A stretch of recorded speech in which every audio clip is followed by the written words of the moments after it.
Welcome into the DNVR Avalanche podcast presented by DraftKings Sportsbook, live from Family Sports Center today as the Avs just wrapped up practice. We'll be doing an interview with Alex Newhook a little bit later in the show, so stay tuned for that. But the big news of the day, lots more cuts coming through. None of those all that surprising. A little bit more news on Alex Galchenyuk as well. Yeah. After all of our speculation last night. So let's. Great interview with Alex Newhook. I'm really looking forward to people hearing that. I think we're plugging in at the end. Yep. He was great. Yeah, he's awesome. Really looking forward to that. Super excited for you guys to hear all that. And look, that's the show today might be a good bit about Alex Newhook, given training camp is kind of starting to get cut down now. You're starting to see maybe not the full Avalanche roster, but there's really only a couple of spots up for grabs at this point. And in your guys' opinion, has anyone had a better camp than Alex Newhook?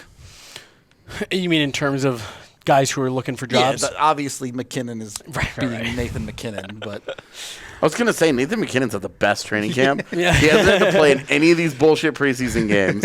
He's in no threat of getting hurt in those. Yeah. He looks great, and he just doubled his salary. Like that dude is living life right now. Yeah, no kidding. No, I mean, look, Newhook's had a great camp. I asked Jared Bednar today what he's thought of Alex Newhook. Obviously, it was just a couple months ago that we were getting a look at him, right? And he said kind of the same. We just saw him. You know, we were just playing in the Stanley Cup final. And so, you know, good, but he did mention he looks poised to take a step. He looks like he's ramping it up for that next level, ready to compete for those next jobs. And that's, again, going back to days are nothing anymore. Last night, 2 nights ago, whatever it was, we were talking about Alex Newhook. It's game day and not game day. Right. Yeah. I was telling my mom the other night, because I made the same joke. I was like, yeah, I don't know what day it is. She's like, oh, well, at least work's getting started back for you, so I'll bring some regularity. I was like, believe it or not, that'll make it 10 times worse. It's much worse during the season. It's like, because now weekends days aren't a thing. Literally, the only day off that you can pretty much rely on is Sunday, and that's how you can reset and be like, oh, I know what day it is because it's Sunday, and then after that, chaos. Right, and then even then, like, oh, we're doing practice today, and it's like, okay, I immediately forgot what day it was. But that's, for me, what you're looking for out of Alex Newhook. They were just playing 2 months ago. I don't expect you're going to see a huge difference in the player day one. But look, he looks like he's filled out a little bit more size-wise, and he just looks a little bit more mature. You're going to hear about it in the interview. Just he talks a little bit about that experience of going through the playoffs, and I think sometimes people overrate that. We talk about that a lot at the trade deadline. You'll see teams go out and get a guy because he has playoff experience. Veteraniness. Right. But it was just interesting hearing from Alex, hey, yeah, that made a difference. And some of the lessons that you learn that, yeah, you don't necessarily realize they're lessons in the moment as you kind of go through it. And I think you will see him. It was still frustrating to watch Newhook get healthy scratch for Nicolas Aube-Kubel. Hey, if he comes out a better player on the other side of it, then worth. They got away with it. Job well done. Yeah, they didn't lose any games like that, so it was fine. But no, for me, I think we forgot he's a first-year player last year. At times, we forgot that, and he's just a second-year player this year. He's got a ring, but he's a sophomore in the league. I think you will see him taking those steps gradually throughout the season, kind of ramping up. And I think that's really all you can hope for, right? Right. I don't want to peel behind the curtain too far, too, because I heard the interview already, so I'm sort of thinking about some of his answers. But the maturity he had in acknowledging what he went through watching some of the playoffs from the sidelines and how that impacted him as a player and how he wasn't accustomed to that from past seasons of hockey where he's had a more elevated role, I think it really motivated him coming into this season. And we've seen it in camp and in games that this is a much more natural fit for him.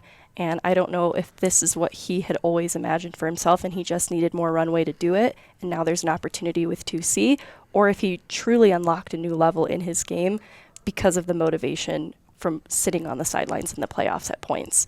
Either way, he handled it so maturely, and I really like to see that in such a young player. 100%. I do think that his mentality, the maturity that you're talking about, is a thing that we've probably overlooked a little. 100%. Because when you combine not just that he was healthy scratch at the start of the postseason, and when he got in, looked pretty good. I mean, he wasn't like a high-impact guy, obviously. But he was effective in his role. Yeah, exactly. Yeah. Like, he was okay, and that's hard for a young guy who's never done that before to try and learn how to do on the fly in a postseason run. Like, he's never had to take a backseat on a team before. Yeah. And this is the second time this season that he had to do that because, remember, at the start of the season, he goes down. He goes down to the AHL. And we've seen guys go down to the AHL and they're never heard from. Yep. And instead, with Newhook, all that we heard, and even when it was going on behind the scenes, all we had heard about Newhook was his mentality, his approach. It was positive. It was upbeat. He took to the coaching. He kept his head on straight. He focused on getting better. I'm going to be the best Alex Newhook that I can be. And he just trusted that was going to be good enough to get him back into the NHL. And that when he got there, when he did get called back up, it wasn't like, I've got to figure it out. I've got to work my way into it. He walked into the lineup and was like, oh, look, I can play at this level, and never really looked back. And so it's an important thing in a preseason where we've spent so much time talking about Martin Kaut. And we've spent so much time talking about these quad A players that have not been able to break in consistently. How much would a different mindset have helped them? 100%. Not to say that the mindset that they had was bad or wrong or whatever, but with Newhook, it almost gets taken for granted that because it's almost like we just think, he's just so much better at hockey that stuff doesn't matter as much. And instead, it's a huge driving force as to why he's here. Not only why he's as good as he is, but why he stays and why he's improving. And I think it's a great point because one of the comparisons people have made, at least on the ice, is you're seeing a little bit of that with Martin Kaut this preseason. Yeah. You see a little bit of that aggressiveness and want to really, really push it to that next level. The coaches have said, this is what we want to see from you. And he's saying, okay, bet. Okay, cool. Right. And he goes out and he's actually doing it and not just going out and being like, I didn't get enough ice time and I didn't get this and I did. It's not about what he's not gotten. It's about what he's done with what he has been given. And I think that's where when you look at a guy like Newhook, you look at his trajectory. That's what, and to an extent, as an extension of this, Evan Rodriguez in Pittsburgh last year. Not his fault that they had all the injury issues. Not his fault that he ended up in the top 6. But what did he do with it when he was there? Right. He was one of the big surprises of the first half of the season. Now, as they got healthier, they dropped him down the lineup. He was a little less effective from the points perspective of things, but continued from a process standpoint, continued to be a solid play driver and continued the good habits that he started in the first half of the season. And it's just what you do with the opportunities is so important. And, we do talk about, you got to put him in a situation to succeed. You got to do this. You got to do that. Look, none of us, the day Alex Newhook was drafted, none of us were like, well, maybe one day he'll be a really good left wing on the third line. Like, it's not the conversation we were having. Yeah. We were talking about, could he be a second line center? Can he be a 60 to 70 point guy behind MacKinnon? And if not, can he stay at center and be a solid 40, 50 guy and maybe a 3C? Like, at worst. Yeah. That was our conversation. They won a Stanley Cup with him as like the 13th forward. Because Nico Sturm was not hurt, he was like the 13th, 14th-ish. He was somewhere between 12 and 14 on that hierarchy on any given day. Yeah. And they win the Stanley Cup with him as a rookie like that. He could have taken that as a slight. Are you kidding me? Right. Look at my career. Look at what I've done at every level. I'm not going to do that. Instead, he took that back seat. He understood. He accepted it. He adapted as well as he could. But we knew that's not the role that's laid out for him. Yeah.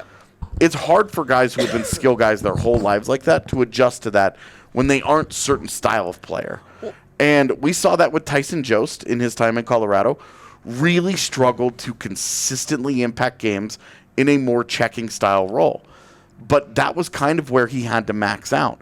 Now with Newhook, we're seeing they're giving him a little bit more of an opportunity. We don't know what that looks like yet. The preseason has been really encouraging. Yeah. But he's also in the preseason going against the preseason lineups of other teams too. So it's not like Alex Newhook is just like, oh, one-on-one, just the destroyer of worlds against top players, and he's the only one. He's gotten to go against some weaker lineups, but taken advantage. Right. And I think that's where, when the Avs look at their development, their plan of development and how they do it, they can look at a guy like Newhook and say, this worked just fine for him. Right. I was going to say, he's the great example of development, what the AHL is meant for. You go down there, you get the reps, and again, to Megan's point, like, I don't want to peel back too much, but, talking about, we say that all the time. Oh, well, let them go get a bunch of reps. You got to do something with those reps. You got to do something with those minutes. And it is harder when you go down there and they play you 14 minutes a night on the third line right. with no special teams play. For sure. AHL lifers. Yeah, with Shane Ryan, Mowers. well, like with the Ryan We'll talk Wagners about. and the Dalton Smiths and the like those types of Rob Hamilton, like those types of guys who are like the true like AHL contract guys, like those are tougher situations to succeed in. But again, you've got to do something. And what we've seen with Newhook is it may not be like this like meteoric, oh my gosh, he just figured it out on day one. He had a 33-point year last year. right. So it's not like he was a world beater, but what we saw consistently, good production at even strength. When he got next to little more naturally skilled guys, really looked like a different player. And I think that's the hope this year. We've seen it in camp and preseason so far, next to Evan Rodriguez. Yep. Who's the center? Who's the wing? Doesn't matter. It really may not matter a lot. Yeah. But it looks like those two guys they make a lot of sense to start. They play a similar style of game, and they seem to have a chemistry from the go. You add in a third guy, whether that be Arturi Lehkonen or Val Nichushkin, whatever. You add in one of those guys to that line, and all of us, you're talking about a second line. Yep. It's not the really high-end, multiple 60-point guys and 20 goals falling out. At least not on paper. Not yet. Right. But this is where you're giving a couple of guys chances to grow in a way that they never have. Those would be three guys who have never played in the top six consistently their entire careers. Now comprise your second line with Lehkonen. If it's Lehkonen, Newhook, and Rodriguez, you're talking about three guys that you're saying, we're going to give you a big role. We're going to give it to you with these guys who are also in a bigger role, and we're just going to see how you guys do. Well, and so I want to go back to the mindset thing because it's part of the reason why you feel, at least I do, you feel so optimistic that he is going to continue taking steps and it's not going to be a problem. So yeah, obviously we talk about he gets sent down at the beginning of the year, and I go back to this first day of camp, and Kaut has had a great camp since, but the conversation on that first day after we talked to him on the show, we mentioned Alex Newhook, like, wow, with the way that Martin Kaut was talking, it's just kind of a departure from what we saw from a guy in a similar situation last year in Alex Newhook, kind of that desperation. So shows the great mental toughness there. In the interview, he talks about how hard it was to stay mentally tough in the playoffs when you're not always getting in the lineup, but what huge lessons it is. And then there's a little bit more that when you look at it this year, he's not being given anything. He's not, they are not saying you are the 2C. It's your job to lose. They're saying you have to go out. You're going to regard. Yeah, you're a Stanley Cup champion. You have a ring. You were on the team last year. You scored 30 points. You have to earn every bit of this. And he seems mentally mature enough for that. To your point, all of these kids grew up and they were always the best player on their team. Yep. Or, it was them. They played on the top power play unit. They were in the top six their whole lives. Like their whole life. These adjustments that some of these guys have to make where they're top guys and all of a sudden you're like, oh. Right. And that's why you feel, at least for me, you feel good about what Alex Newhook will bring, because after what he went through last year, none of this stuff you don't feel like is going to beat him down. He's never going to get so discouraged or feel like he's not being given an opportunity. He understands you got to battle through that, and he now has seen what the payoff is on the other side when you buy into all that. So, and a big thing, in order to grow as a professional, you have to embrace that challenge. So You have to embrace it. And he seems really comfortable saying, yeah, they've not given me this. Yep. What they've done is they've given me an opportunity to prove that I deserve, that I am worthy of this job. And it's on me from there. I do want to pivot that conversation towards Martin Kaut, but we are brought to you by Pins and Aces, the golf apparel source for DNVR. You can go over there to pinsandaces.com, use code DNVR to get 10% off and free shipping. They got all your clothing needs, and as well as they got golf bags. They've got beer koozies that you can put, it's beer sleeves even, that you can put in your golf bag. So, bring 6 beers onto the course with you, 7 beers actually. Go get that. Go have a great time on the golf course. P.S. If you haven't gotten our golf hat yet, it sells out every time we put it on the shop. So The white one? Yeah. Every time I wear it, I have people, wow, it's a sick hat. Hey, cool hat. Yep, Like, yeah, I know. it crushes. I know it. That's why I'm wearing it, obviously. Be sure to check that out. We're also brought to you by DraftKings Sportsbook, the #1 rated sportsbook app out there. Use code DNVR when you sign up with them. Bet $5 on any NFL team to win their next game, and if they do, you get $200 in free bets. So jump on that. Go check them out. Get all the money in there. When you do parlays, you also, for every leg, boost your winnings by 100%. So bunch of opportunities to win a ton of money there. I think you can still bet on MacKinnon for the Hart at around plus 1,000. Could be a good bet based on training camp. That's all I'm saying. So jump on that. Must be 21 or older. Colorado only. Other terms, restrictions, and conditions apply. See DraftKings.com/sportsbook for details. Of course, if you have a gambling problem, call 1-800-522-4700. I'm not going to give it away. I don't want to talk too much about the Newhook interview, but I already have. Well, It's true. specifics. I'm very excited for people to hear. We asked him what was one of his biggest surprises, or who surprised him the most. I thought that was an interesting answer because we talk so much about people don't quite appreciate enough. Yeah. And I'm anxious for You're people around things every day. Yeah, I'm anxious for people to hear that answer because that'll just be a great reminder of, Rudo, hey. on DraftKings, can you bet on Mitch Marner to win the Norris? I bet you cannot do that. I bet you can. Really need to get that prop. We really need to get that prop. I want You bet those we odds. can't? I would bet you cannot. You might be able to bet on not being able to bet on that. What are our odds on that? Plus $1 billion. I don't know. Hey, thank God we couldn't. DraftKings didn't have odds on the over/under for our show last night because I would have. We all taken would to have the lost. cleaner. Yeah, I would have confidently lost. put money on the under, on Rudo's under, like with the line he said. I was like, yeah, smash. Lost hard on that one. Yeah. I'm going to need you to stop tapping on the table. Sorry, He got did this- mad he about did this the at other day, Farmhouse, yeah. that was me though. I was the one. I know. I was also doing okay. that. Yeah. Hey, leave us alone. Leave Brittany alone. I understand you guys have that nervous energy and you got to do something with it. Just do it in a quieter fashion, please. I'll get up and start walking back and forth behind Yeah. the table if you want. He needs to. He's a pacer. I understand. He's Well, got the restless legs. we have the fidgetiest group of podcasters of all time. If it's not my leg, it's your leg. Mm-hmm. If it's not our leg, it's him tapping. Yeah, I was gonna say Megan. just perfectly no still. critiques. Still. Yeah. Megan's just there. If I don't get a chance to speak, I'm going to flip this table.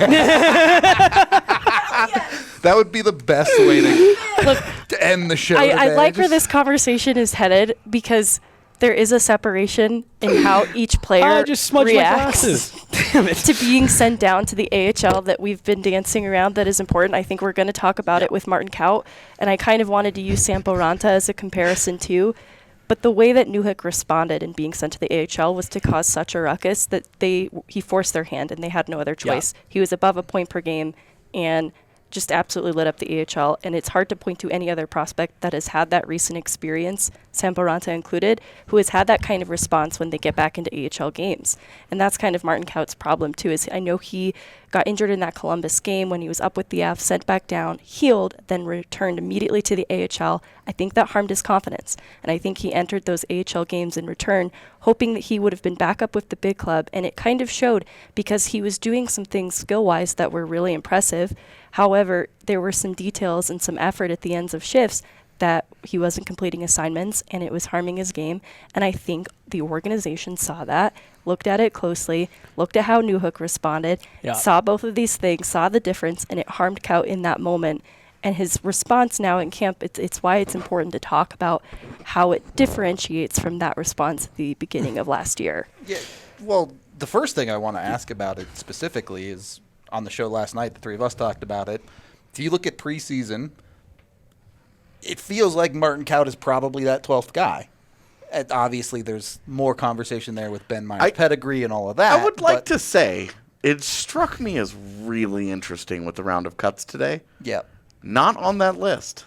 Shane Bowers. Yeah. I genuinely thought that was coming. Shane Bauer, because you and I had talked about it last night in very violent terms, per usual. But Didn't even tell you, I monologued in my apartment that whole morning about this thing. It wasn't Shane Bauer specific. I was just so frustrated about the usage like of your stand-up prospects. routine. I was gonna say. Hear this? And I was just thinking, like, Lucas Sedlak and Anton Bleed, are you kidding me right now? They are getting such an extended look. Like, this is exposure that I'd really like to see for some of these other players. Learned a Can lot we about get- Megan in the last 4 minutes. Can we get like a 3-minute Megan's Yeah, monologue we need Monday or a something? Megan's monologue. So angry.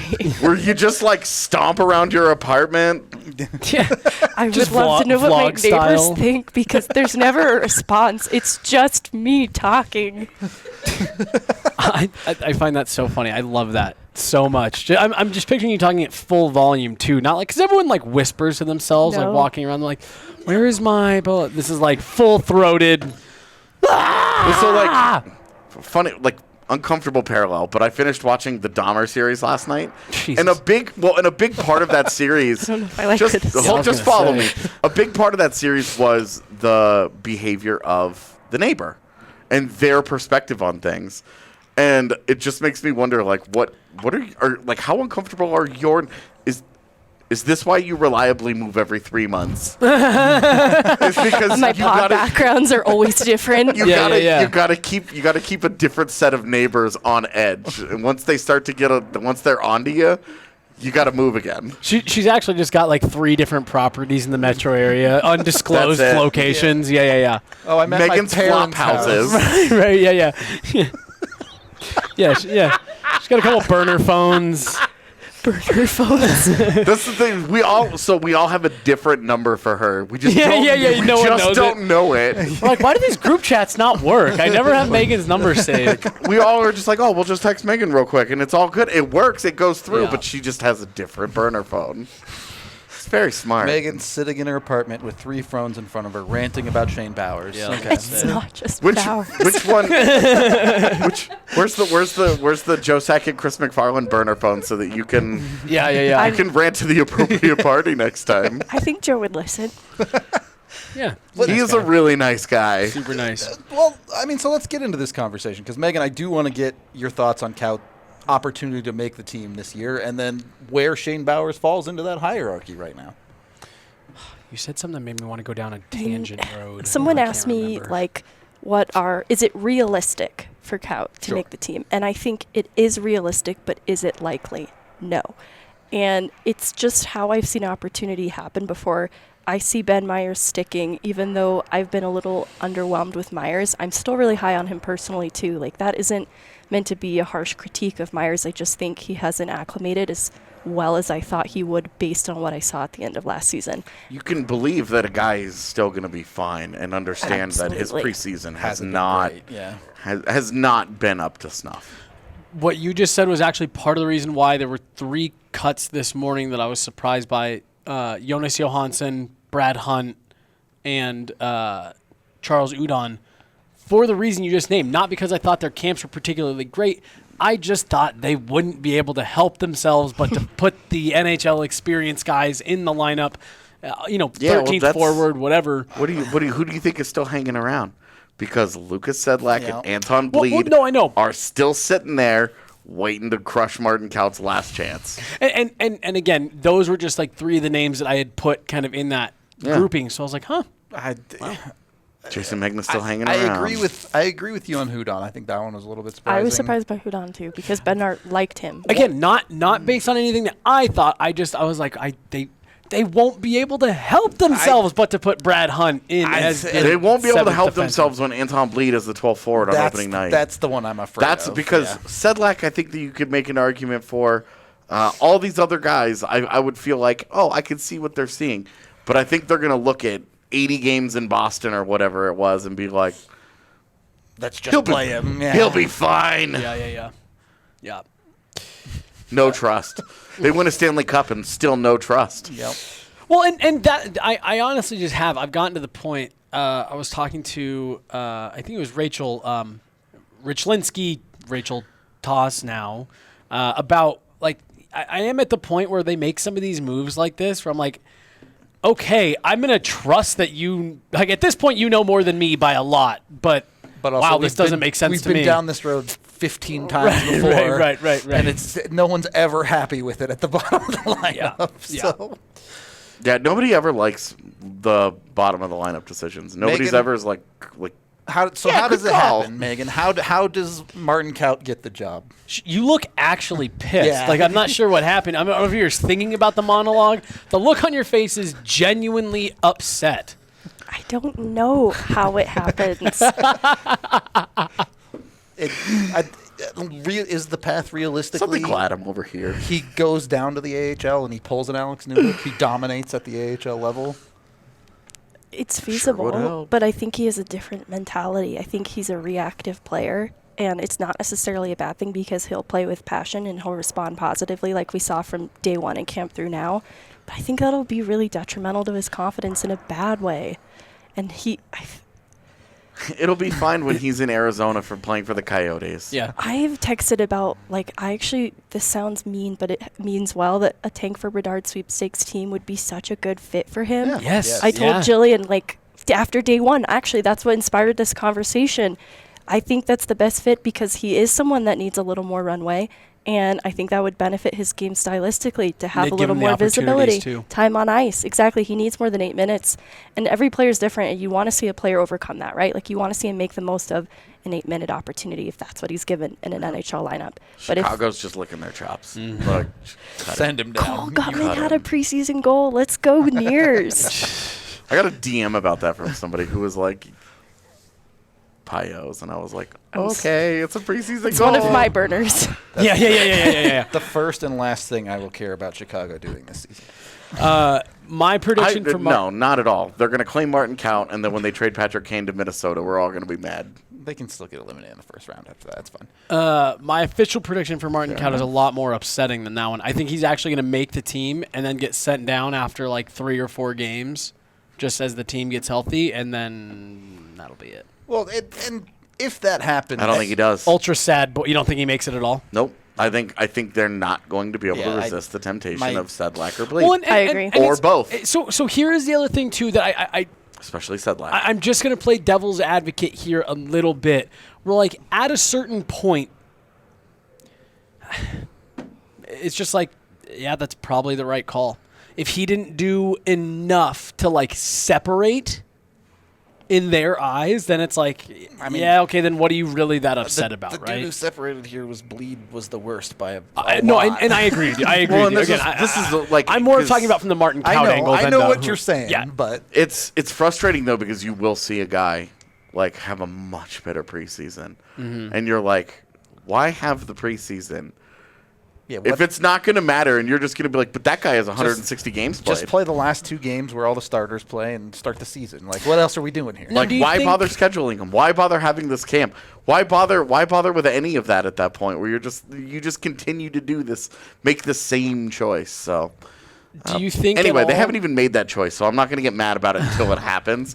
But like, Here's yeah, super. it's here- I have full faith that it's going to be one of Sedlak, Bleed, or both that it ends up being at the end here because conspiracy theory here. Do you guys think there's any way that they send him down to see if you get the response out of him that you want? I think with the threat of waivers. Yes, I'm sorry. Disregard my question. It's a stupid question. I keep forgetting that because you are correct. Well, because that's where I wonder if the math changes for them. Yes, yeah. Where they would say, we're pretty confident we can get Anton Bleed through waivers. Yeah. Martin Kaut, Like, for whatever you feel about Kaut, keep in mind this is the same team that saved his ELC after he played 9 games. Yeah. It's not like they're totally over the guy. Right. It's true. Yeah. And the conversations that I've had around the organization have led me to believe, one, he very much has a chance to make this team. regardless of my level of faith on it. That's where. Two, if he doesn't, it's not the end of the world. Right. Like it's really not like if he gets claimed and he goes on to be successful elsewhere, that relationship is ended, and it's pretty easy to say the Avs failed that situation. Very quickly here, Shane Bowers, any significant feelings there? I'm just He's happy my dark that horse. he might get another game. I had him written off, honestly, after he didn't play last night, that just didn't bode well for him, and I wanted to see him get at least one more preseason game. You know, it's one of those situations where him not And playing. Bednar said that he likely will. If him not playing is either really bad or really good. And it didn't feel really good. I think this is setting up. I think Bednar wants to see him with the NHLers. Yes, I agree. And say, Thank you. okay, if we see him next Monday again in Dallas, next Monday, did I do this again? Is that game on Monday? No, it's Monday and Wednesday. Yeah, there's no way it's to Monday know. and Wednesday. Yeah. Well, we might not be able to see anything from that game. But I think he's setting it up when Bowers was not on the cut list today. I went, Interesting, yeah. because to me that was, look, Kaut has deserved to stay and play and practice and continue whatever. But for me, I think Bowers not going down. I would not, I'll just say, it would not make sense to me to keep Bowers to cut him on like Sunday. That would just be toxic. We did find out today that the Avs have a couple of injuries, guys who are nursing some things. Yep. Cogliano and McDermott. And so I do wonder, for the preseason anyway, is that the spot? Is Cogliano... Look, if Cogliano was totally healthy, would Bowers be on that list today? I mean, if Cogliano wants to miss the first 20 games of the season, I think everybody wins. Yeah. If Cogliano wants to miss the first 82 games of the season, I don't like. I know. I'm not sure. I mean, like, first 70. All right, let's get him. Let's get him in the game. and that's not a knock on Cogliano. I'm more of just saying like that's how valuable he was in the playoffs. And it's like, that's all you're looking for. If you break your hand in game 77, yeah, I'm gonna be so mad. right. Yeah, no, so the couple of injuries, and then I do just want to make sure we circle back around to Alex Galchenyuk. I know we're getting pressed on time here. But just Jared Bednar did confirm today, confirmed AJ's speculation last night. And I want to give you double credit because at that point it was purely speculation. Like we hadn't even had the chance to talk to anybody, and you just nailed it based on context clues. Alex Galchenyuk Been around the team for a little while. Did suffer an injury, and that Jared Bednar said today it's going to cause him to miss significant time. And he basically said, hey, look, we have a roster we're trying to put together. We didn't have time to wait to see if he get back. Sucks. He did say we may circle back around when he's healthy because he immediately then went into talking about he really liked he didn't say really, but his enthusiasm suggests he really liked his game. He specifically called out that he liked the details in his defensive game, which were a big, he said, knock coming in, and we liked it. Yep, got the injury, and that's about it. You feel for Alex Galchenyuk because you were making the point right before we went live. That literally shows how brutal this business is. That could be the difference in your career continuing or even reviving, and that career may be done depending on how significant that injury is. Yep. Because now a team he may not have clear medicals. You're not talking about he doesn't like the back check. You're like, he doesn't like the back check, and he now only has one arm. You know, like you don't, because we don't know what the injury is, but he didn't say. It sure sounded pretty. It did not sound like like he twisted his ankle. Like it sounded like he had his ankle removed or something. It was pretty dark, like the way that he talked about it. So it sounds like a serious injury. Mm-hmm. It is a bummer. That sucks, dude. It sucks. It sucks a lot because really, I think all four of us had commented that again within the context of what we had seen, and we were like, I liked him. He's doing a job. Like him so far. Yeah, especially absolutely. with these injuries. It sounds like the coaching staff was liking him, and I love the fact that he first and foremost called out the defensive part of his game. Man, that's disappointing because. How much of this conversation changes, if you're talking about, wow, Galchenyuk has really come in here and surprised, you're not talking about who are these tweeners. It's can you do it again? Can you revitalize another career? Yeah. And it's all exciting, and now it sucks to lose that. Right. You hope for I hope for Alex Galchenyuk, the person and the player, that the Avs do circle back around and maybe take another PTO look next year, or even in season this year. Doesn't cost you anything to have him come out and skate. Yeah, I have a really hard time seeing it happening. I fully agree. This year, just because Yeah. once you get into the rhythm of it, and once you get going, Right. and depending on how long it is, like we've talked about, the second half of the season is not for tinkering. Nope. It's for tightening the screws. Okay, this is what we want. Now, at the end of last year, the Avs were full on tinkering, but they had a bunch of new guys. They had a bunch of injuries. Well, they were also 35 points ahead of the pack. They had clinched with a month left to play. So they were in a situation where they were free to fuck around. Completely free. They were in a situation to try Mitch Marner on defense, not an organization that has like 10 jobs at stake this year. Megan, did you want to add anything on Galchenyuk? I wanted to point out AJ's point about Bowers and Cogs, because the same practice that Galchenyuk missed, Cogs left early. He looked like he took a puck to the face, something like that.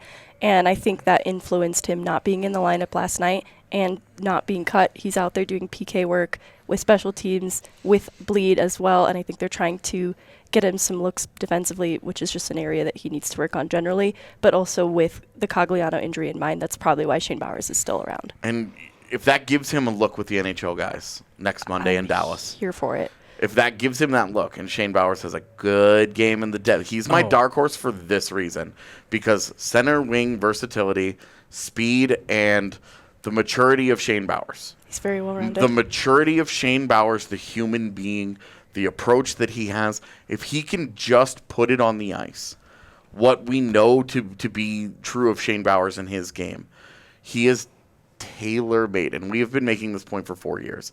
He is tailor-made for Jared Bednar to just love him. Bednar's really liked his camp. Yeah, as he mentioned today, he's seen it in games more than in the past. Yep. Did he just break his hand? I thought he might have. Anyways. Anyway, yeah. Hope not. I'm like, anyways, he's out there like writhing around. Please help somebody. Breckenridge Brewery, helping on that hand. Go get yourself some beer from Breck Brew. They're amazing. Go If you want to numb the pain. Yeah. BreckBrew.com for more details on them. You can use their Breck Brew beer finder on there. Check out the Hootenanny, October 8th and 9th. All that good stuff. Check them out. Also, Green Mountain Dental Group. If you need to take care of your teeth, they'll do a better job than making you feel like you just broke your hand in your mouth. October 19th, I finally caved. I had to cancel a couple during the playoffs, and I put it off for, 2 additional months. But Classic. I did. Love that you waited till the season got going again. You got all summer to take care of it. Because this is like classic, like, we've got all summer. I just had this conversation with Danielle. In the locker room. Just had that conversation. Yeah. Got all summer. Wait till it's over. Green Mountain Dental Group to get yourself scheduled, even if you've been putting it off. They'll take great care of you. Get a cleaning, X-ray, and exam with them. No and judgment. You get a free Sonicare toothbrush just for taking care of your teeth. So at this point, we're going to go. Hassel Cattle is back. Hassel Cattle is back as one of our partners, and we have them at the tailgate. Yeah, I ordered some of their just online last year. And it's just as good when you get it frozen, delivered as when you get it at the store. So yeah, happy to have Hassel Cattle back. Yeah, their burgers are ridiculous. Nighthawk is going to be so excited. Yeah, she's pumped. I still have you guys seen any bread recently? I haven't got any bread recently, so I'm not too interested in what Nighthawk's up to unless it's bread related. Is it payday? On that note, we're going to bring you guys the Alex Newhook interview we did, so flip over to that and hope y'all enjoy it. You won't hear from us again on the show because that's pre-recorded, so we'll see you later. Megan volunteered to jump off. So before you guys bully us, she volunteered to jump off because we only had 4 mics. Before you guys I started crying. I said, why won't you let me talk to Newhook? And they said, no. And then if you can believe it, Allie was like, look, Megan, I only brought 4 mics. Get the F out of here, all right? Unbelievable. Absolutely not. We thought Allie would be in such a good mood on her birthday, and she just came in and told Megan to take a hike. It turns out... It turns out Allie is actually the creator of the He-Man Woman Haters Club and told Megan that she got to get to step in. All right. Play the interview. Awesome. Well, very exciting day here on the DNVR Avalanche podcast. Very special guest, Avalanche forward Alex Newhook, joining us here today. We're at Family Sports. practice just wrapped up? I guess it's practice now, right? We're not really training camp. Alex, first of all, thank you very much for taking a little bit of time out here to chat with us. You've been asked probably 100 times in the last 2 weeks, but obligatory, how was the summer? Yeah, summer was great. Short, but wouldn't want to have it any other way. A lot of celebrating, got enough time to relax, and then back here just in time to get going again. Yeah. We saw the cup parties. You guys had some folks, you guys had some gatherings here together once you guys all got back in town with the cup. Was it Waka Flocka? That was with you guys? At the beginning of the summer, our first week with the cup. I think he showed up at one of our parties. That's crazy. What I mean, were you guys just kind of running into that stuff all summer? Yeah, it seemed like it. Obviously you carry some attention there when you win the Stanley Cup, and everyone kind of wants a piece of it. And it's cool. You get to do some pretty cool functions and meet some pretty cool people. And we definitely have enjoyed our summer so far. And the ring ceremony coming up is going to be really fun. And trying to make the most of it until we have to give it back and chase it again. Yeah. I was going to say we are coming up on that. We'll move on from the cup stuff, but we did have to ask you, because once we saw the Waka Flocka stuff, Logan had Russ. At a dinner or whatever, if you could handpick one celebrity to have be part of your cup celebration, who would it be? Ooh, that's a great one. Tough question. Yeah. I was gonna say. Yeah. Jeez. I'm gonna stick with the music theme here. Yeah. Did he say Russ is in the singer or the basketball player? No. I guess Russell Wilson, the football player. There we go. Yeah, I was gonna say. I guess there's a lot of Russes. Yeah. I'm gonna stay on the music train though. I would have J. Cole at my party. I'm a big fan. Yep. And maybe play a few tunes and be cool. I think it's a fair trade-off. Yeah. All right. So move on from the cup stuff. This is your second or third training camp now? Yeah, it's my second. Second camp. Yeah. What's just kind of been the difference for you this year? For you individually, obviously things are run a little bit different this year with the shorter summer. How have you felt differently in terms of, your role here and just kind of being that kind of veteran leader to some of the younger kids? Yeah, it's a lot different than last year. Obviously coming in blind, not really knowing what to expect at a training camp. Before I did a couple rookie camps, but it's never to the same intensity as an NHL full training camp when you're around guys like this that, you come in and it's intense right from the get-go. And I think knowing what it was like last year, now coming in this year and having a bit of familiarity with it, I feel more confident just knowing what's ahead and like you said, some different roles being up for grabs, a bit more for me to play for. Not a bit more, obviously last year I was playing to make the team, but it's a different circumstance, and I know that there's more being asked of me this year, and I'm trying to do what I can to be ready for that and try and earn a spot like that. Yeah. How much of a positive lesson was it for you last year that, out of camp you did make the team, but then you got sent to the AHL, and then you're only there for a couple of weeks before you came back up and you've stayed here. How much of that was a good building block learning lesson for you? Yeah, I think it was huge, and I think a lot of players, myself included, when it first happened, I wasn't very happy about it. Obviously, I was kind of upset and disappointed in myself that I didn't do enough to stick around early in the season, and obviously my goal was to stick on the team, but looking back at it, I think I learned more in those 2 weeks down to the AHL than I might have learned my whole career, and to go down and get some coaching, play a lot, know what they expected of me when I came back up and know what I had to work on.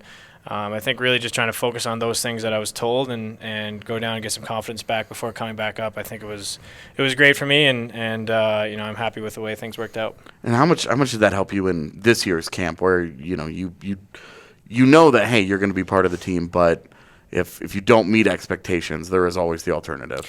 Yeah, exactly. And I think, especially last year, beginning of the season, obviously being sent down, but then at the end of the season, being out of the lineup to start playoffs and everything like that, I think it was a big lesson for me all year last year was kind of really don't take any moment for granted.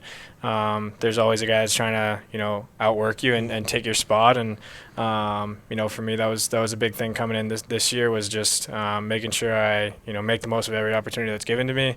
You never know what can happen, and you got to earn your spot. So it's kind of my mindset. It's so interesting to hear that because obviously, like in the media, we talk about that like, oh, it'll be good for him to get his head right and play more reps and stuff like that. But it is so interesting to hear that, yeah, that is kind of the process that you have to go through in order to get back. Obviously, Evan Rodriguez comes in late in the summer. And just from talking to Jared this last week, it does sound like it's kind of you and him and what they're looking at for that second line center role, or just to play a little bit of an elevated role. Do you look at it at all as competition, or are you guys just trying to focus on yourselves, be the best person that you can be, and let the chips fall where they may? Yeah, I think there's a bit of competition there. Obviously everyone wants to have an elevated role and everyone wants to play a lot or whatever, be a big part of the team. But I haven't really. I've been playing with Erod, ever since I've got here, really. Yeah. And so it's been nice to play with him. Obviously, a really skilled player. Who knows what the coaches see in the lineup there, but both of us I think are just trying to do what we can here.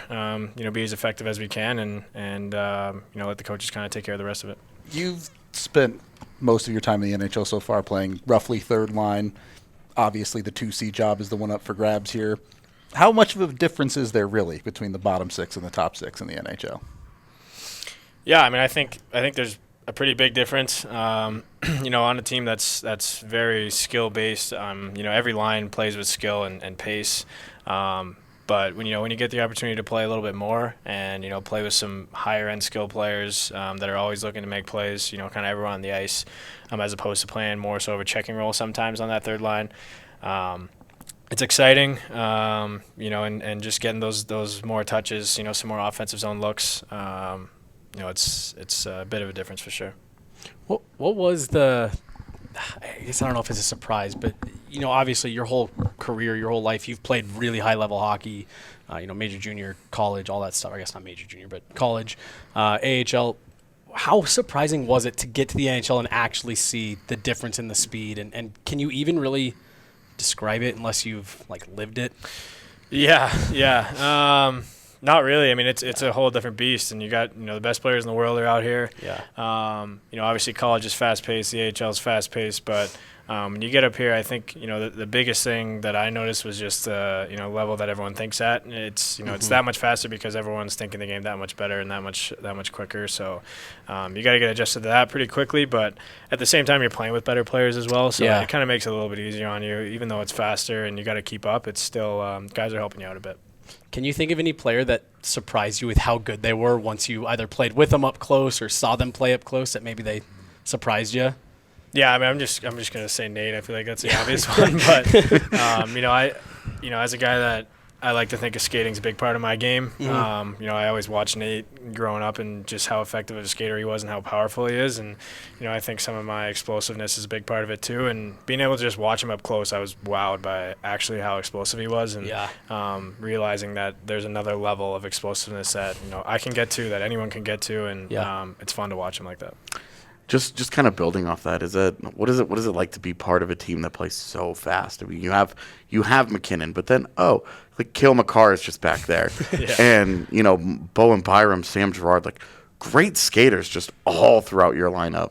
Yeah, it's a lot of fun, and it's a style of play that I've loved to play all through, and always trying to bring that pace and push the pace all the time. It's fun when you have guys around you that are trying to do the same thing all the time, and it's a big emphasis for our team too, is just playing with speed. And I think coming into a team like that where it's been a big part of my game and be able to step into it, it's been a lot of fun. I want to focus on the word fun for a sec, because it's when you talk about professional sports, it's like the bottom line is winning and losing, but it really does seem like over the last couple of years, especially as the Avs have gotten have really ascended, it seems like fun has become a big part of it. You guys like to play together. It's fun the way that you play, the speed and the pace and all that. There are teams out there that that they try and win 2-1 and it's effective, but it looks miserable. And it never seems to be the case with you guys. You guys look like you're genuinely just enjoying it. And how much of an impact does that have when you're talking about this being your job, that you just have fun at work every day? Yeah, it's it's a crazy job. Like you're saying, we're going to work to have fun, but I mean, I think, a lot of it starts in the room. Obviously, you got to have a good room, and when you show up to the rink and you enjoy being around each other, it's a huge part of it. Like you said, showing up every day. It's just nice when you have that kind of group. But our style of play is very skilled and fast. And there's a few teams in the league that have the same character guys or same personnel that we do that can play that type of style all through our lineup. And it makes it fun. We're always trying to play offense. We're always trying to make plays. And that kind of hockey is fun. It's fun to watch, and it's fun to play as well. Yep. And I hate to go back to the playoffs because I know we're so much about looking forward, but I believe it was after Game 3 of the Cup final, Nate was talking to us after, and he said, look, that was a tough game, but we are trying to remember that this is fun. This is an exciting experience. We're getting to play for a trophy that every player dreams of. Looking back on it now, going through that experience, again, that's something we hear a lot. Oh, you have to know how to go through it. This is a team that knows how to win. What was that just whole Cup experience, the run like for you? And then how much of a difference do you think it has made in the way that you guys kind of view the season, your team, yourselves as players?